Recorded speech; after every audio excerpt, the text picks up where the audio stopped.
మీ ఇంట్లో కార్ని రెంట్కిచ్చి డబ్బు సంపాదించాలనుకుంటున్నారా? అయితే వెంటనే ఈ నెంబర్కి కాల్ చేయండి. నమస్కారం సార్. నమస్తే. సార్, చాలా వరకు ప్రతి ఫ్యామిలీలో మనం చూసే సంఘటనను చెప్తూ ఉంటాను. ఒకవైపు భార్య, ఇంకోవైపు తల్లి. మధ్యలో హస్బెండ్స్ ఎవరైతే ఉన్నారో ఇటు వీళ్ళని కాదు అనలేక, ఇటు వీళ్ళని అది తప్పు అని చెప్పలేక, ఒక సిచ్యువేషన్ వచ్చినప్పుడు ఎలా డీల్ చేయాలో, వీళ్ళిద్దరిని ఎలా కాంప్రమైజ్ చేయాలో, అది ఏ సిచ్యువేషన్ వచ్చినా రిపీటెడ్గా అదే జరుగుతూ ఉంటుంది ఇంట్లో. ఇలాంటి పరిస్థితుల్లో ఎలా హ్యాండిల్ చేయాలి అంటారు సార్? చాలా కాంప్లికేటెడ్ సబ్జెక్ట్. నిజంగా అది కర్మ.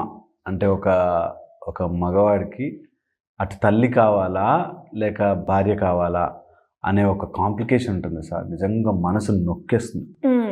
అటు వీళ్ళని ఒప్పించలేక, వాళ్ళని ఒప్పించలేక నిజంగా హింస అనుభవిస్తారు. ఏం చేయాలరా నేను అనే పరిస్థితిలోకి వచ్చేస్తుంది. చాలామంది అలా వస్తారు మా దగ్గరికి. అండ్ సపరేట్ అయిపోదామా, వాళ్ళని ఇంకో చోట ఎక్కడైనా ఉంచుతామా, ఓల్డ్ ఏజ్ హోమ్స్లో వేసేద్దామా. ఎలా ఉంటాయంటే ఈ సమస్యను నిజంగా మనకు సినిమాల్లో చూపించినట్టు, బయట చూపించినట్టు తల్లిదండ్రులు గ్రేట్, ఈ టైప్లో సుత్తి, భార్య అంటే ఇది అని ఈ టైప్లో సుత్తి కొడుతుంటారు. నేను చెప్పేది రియల్ లైఫ్ పీపుల్ ఎలా అనుభవిస్తారు అన్నది ఆలోచించి చెప్తున్నాను. Okay, very important. నిజంగా తల్లిదండ్రులను గొప్పగా చూసుకునే వాళ్ళకంటే ఈ ప్రపంచంలో ఇంకేదీ గొప్పతనం లేదు. మాతృమూర్తుల్ని, మదర్ అండ్ ఫాదర్ని కానీ మనం సరిగ్గా చూసుకోలేకపోతే మన జీవితం వేస్ట్. ఇది పాయింట్ నెంబర్ 1. అలాగే అన్నీ వదిలి నీ కోసం వచ్చేసిన భార్యను నువ్వు సరిగ్గా చూసుకోలేకపోతే, భార్యను నువ్వు సరిగ్గా నా మొగుడు నాకున్నాడు అని నువ్వు నమ్మించలేకపోతే వేస్ట్. ఈ రెండిటి మధ్యలో పడ్డ మగవాడు చాలా హింసకి గురి అవుతాడు. It's called mental torture. ఎందుకంటే రెండూ నీకు ఇంపార్టెంట్. ఏది కావాలో తెలియదు, ఏది తీసుకుంటే ఇంకోటి బాధపడుతుంది. ఆ కన్ఫ్యూజన్ ఈజ్ హారబుల్. ఇది ఇక్కడే కాదు, లైఫ్లో ఎలాంటి సిచ్యువేషన్ అయినా కానీ ఇది కావాలా ఇది కావాలా అన్నప్పుడు నరకం. సరే ఇది తీసుకున్నాను. అండ్ ఒక సిచ్యువేషన్ వచ్చినప్పుడు కూడా ఇద్దరిని హ్యాండిల్ చేయడం కూడా కష్టం కదా. ఫస్ట్ అండ్ ఫార్మోస్ట్ ఇది స్టెప్ బై స్టెప్ బ్రేక్ చేయాలి. ఎవరైతే ఇది చూస్తున్నారో రాంగ్ సెన్స్లో చూడకుండా, వాళ్ళ ఇలాంటివి అనుభవిస్తున్న వాళ్ళు ఉంటారు కదా, వాళ్ళకి యాక్చువల్గా యూజ్ అవుతుంది.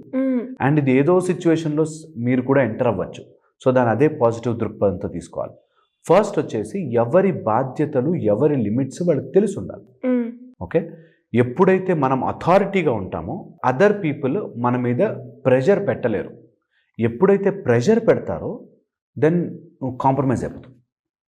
అందుకని భార్య రోల్ భార్యకి తెలియాలి, తల్లి రోల్ తల్లికి తెలియాలి. తెలిసేలాగా నువ్వే చేయగలగాలి. ఇది నంబర్ 1 ప్రతి భర్త తెలుసుకోవాలి. నేను తల్లిని చాలా బాగా చూసుకోవడం నా బాధ్యత, నేను చూసుకుంటాను. తల్లి need not come to me, ఊరికే నీ కోడలు ఏం చేసింది అని కంప్లైంట్ చేయాల్సిన అవసరం లేదు. ఇది స్ట్రిక్ట్గా ఉండగలగాలి. సెకండ్, భార్యకి నా తల్లి నాకు చాలా ఇంపార్టెంట్, నువ్వు ఇంకా ఇంపార్టెంట్, మీరిద్దరూ నాకు ఇంపార్టెంటే, సో మీరు ఆ కంప్లైంట్లు నా దాకా తీసుకురాకూడదు. Is important. Second, very very important. Third, భార్యకి నేనున్నా నీకెందుకు, నువ్వుకంతా అనే భరోసా ఇవ్వలేకపోతే భర్త అనేవాడు వేస్ట్. భార్యకు ఆ భరోసా ఇవ్వాలి. నేనున్నా నీకు, నువ్వు భూమి మీద పడిపోతున్నా సరే నేను ఆపి పట్టుకుంటా, నీకెందుకు అనే ధైర్యం భార్యకి భర్త ఇవ్వలేకపోతే, ఇంటికి వచ్చాడ్రా బాబు ఇప్పుడు నన్ను ఏం టార్చర్ చేస్తాడు అని భార్య అనుకుంది అంటే అయిపోయింది, ఆ లైఫ్ వేస్ట్. Very important. ఇంట్లో భార్య ఏడ్చిందంటే ఆ ఇంట సిరి నిలవదు. కడకంట కన్నీరు వస్తే ఆ ఇంట సిరి నిలవదు అంటారు. ఏ ఇంట్లో అయితే భార్య ఏడుస్తుందో, ఇది ఎవరిన రాసి చూసుకోండి, ఏ ఇంట్లో భార్య ఏడుస్తుందో ఆ ఇంట్లో డబ్బులు ఉండవు. డబ్బులు వచ్చినా అనారోగ్యంతో వస్తాయి. All health problems with the package లాగా వస్తాయి. నాకు చాలా డబ్బులు ఉన్నాయండి, వాటితో పాటు ఒక ప్యాకేజ్ ఆఫ్ కష్టాలు, ఆఫ్ హెల్త్ వస్తాయి. అందుకని ఎప్పుడు కూడా ఇంట్లో భార్యని హ్యాపీగా ఉంచాలి. భార్యని హ్యాపీగా ఉంచాలి అంటే తల్లిని తరిమేయాలి అని కాదు. ఓకే, ఇది very important. The 4th point, వీళ్ళిద్దరి వల్ల నెక్స్ట్ జనరేషన్ ఎఫెక్ట్ అవ్వకూడదు. ఇది బాగా, ఆ ఇంట్లో ఒకవేళ గొడవలు ఉంటే పిల్లలు అస్సలు ఇలాంటి వాటిలో ఇన్వాల్వ్ కాకూడదు. తల్లికి సపోర్ట్ చేస్తూ కూతురు తయారవుతుంది, లేదా కొడుకు తయారవుతాడు. అస్సలు ఇన్వాల్వ్ చేయకూడదు. ఆ అథారిటీ తెచ్చుకోగలిగితే, ఇది ప్రాక్టీస్ ఆఫ్ 1 month అంతే. 1 month ఏంటి గొడవ ఏంటి, దీనికి ఎందుకు ఆర్గ్యూ చేసుకోవాలి, ఈ విషయం నేను ఎంటర్టైన్ చెయ్యను అని కరెక్ట్గా 1 month ఉంటే నోరు మూసేసుకుంటారు. అవసరం రాదు, గొడవ పడరు. ఆయన చెప్పినా వేస్ట్. ఊరికే భార్య చెప్పగానే అవునా అని చెప్పి తల్లి మీద అరిచి, తల్లి చెప్పగానే అవునా అని భార్య మీద అరిచి, ఈ టైప్లో సీన్ని పెద్దది చేసుకోకూడదు. Very important, very very important. ప్రతి సీన్ని ఇలా భూతద్దంలో మహాభారత్ టైప్లో అదో యుద్ధం చేయాలి, యుద్ధం చేసి గెలవాలి, అంత సీన్ లేదు. ఇంట్లో ఉండే గొడవలు చిన్న చిన్నవి, గిన్నెలు పక్కకు దొరకలేదనో, లేకపోతే అన్నం మాడిపోయిందని, ఈ టైప్లోనే ఉంటాయి. పెద్ద భూమి ఊడిపోయే పనులేమి సమస్యలేం కావు. ఈ సమస్యని మైండ్లో ఎక్కించుకుని ఆఫీస్కి వెళ్ళి స్ట్రెస్ పడిపోయి, ఆఫీస్లో ఇప్పుడు ఇంటికి వస్తే నాకు ఇలాంటివి ఉంటుందిరా అని బయట ఎవరితో తిరిగి మందు తాగి, ఇది ఓవర్ యాక్షన్ అండ్ తప్పు. అధర్మ మార్గం ఎప్పుడూ ఎంచుకోకూడదు. నువ్వు ఎంత కష్టం వచ్చినా సరే అధర్మం ఎంచుకోకూడదు. సో ఇది ప్రతి వ్యక్తి, ప్రతి హస్బెండ్ నా దగ్గరకు వచ్చేవాళ్ళు చాలామంది చెప్తారు, ఇంటికి వెళ్తే సుఖం ఉండదండి, ఇంటికి వెళ్తే నా భార్య ఇలా పోరు పెడుతుంది, అందుకని నేను బయట ఇంకొక, నువ్వు ఏదన్నా కానీ చావనన్నా చావు, అంతేకాని ఎప్పుడూ కూడా నువ్వు అధర్మ మార్గం ఎంచుకోకూడదు. నో మ్యాటర్ వాట్, అధర్మం ఈజ్ ఆల్వేస్ అధర్మం. దానికి తగ్గ ఫలితాలు నువ్వు అనుభవిస్తావు. కాబట్టి అధర్మం ఎంచుకోకూడదు. ఓకే, నెక్స్ట్ ఈ 4 levels దాటాక వెరీ ఇంపార్టెంట్, నీ మైండ్ నువ్వు ఎంత ట్యూన్ చేసుకోగలుగుతున్నావు. అప్పుడు రియాలిటీ తెలుస్తుంది, ఎవరు గొడవ చేస్తున్నారు, ఎవరు కావాలని కాంప్లికేట్ చేస్తున్నారు అనేది తెలుస్తుంది. వెన్ యూ ఆర్ కూల్, నువ్వు అన్నిటికీ ఇట్లా స్టిమ్యులేట్ చేయగానే గ్యాస్ స్టవ్ వెలిగినట్టు వెలిగిపోతూ ఉంటే నిన్ను ప్రతి దానికి స్టిమ్యులేట్ చేస్తారు. అందుకని don't get stimulated for silly things. నువ్వు అదేదో పంపు కొట్టినట్టుగా ప్రతి దానికి ఎగిరిపోకుండా నువ్వు కామ్ డౌన్. ఓహో ఇలా జరిగిందా, ఇదా సీన్, నేనేం బెటర్ చేయొచ్చు కదా. ఇది చాలా చాలా ఇంపార్టెంట్. ఎప్పుడైతే పర్సనల్గా మనం ఎదగమో ఈ సమస్యలు పెద్దవవుతాయి. ఇది బాగా గుర్తుపెట్టుకోవాలి.